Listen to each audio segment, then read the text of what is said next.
going to look at some set notation for probability.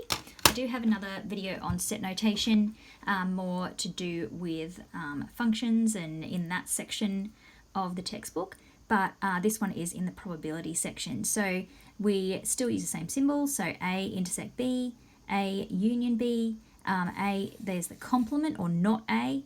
We've got the number of elements in the set, we've got an empty set, the universal set, X is an element of A when we see that E there, and we have the subset symbol. So having a quick look at one of these where we have the universal set is 1 to 10, you may also see it just described as looking at the numbers between 1 and 10. We've got A is equal to 1, 2, 3, 4 and B is equal to 2, 4, 6. So I want to show that on a Venn diagram. I'm actually going to do 2 Venn diagrams to show you 2 different versions of this. So one, we can put the numbers in. So we've got A and we've got B.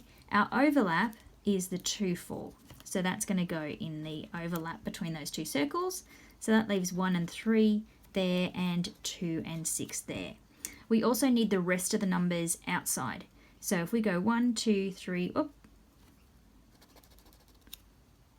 just 6 in that B part. So 1, 2, 3, 4, we're missing 5, 6, 7, 8, 9, and 10. Not included in those circles. So we can then also go on to where we draw just the number of elements in each set. So we've got 1, 2, 3, 4, 5 outside the circles. We've got 2 there, we've got 2 there, and 1 there. These numbers should add up to our total of numbers as well. So we've got 10 numbers. 5 plus 2 is 7, plus 2 is 9, plus 1 is 10. So that's if we're looking at the number in each set as opposed to listing the elements of each set there. You can then go on to use this one for probabilities as well as describing the sets that you're looking at.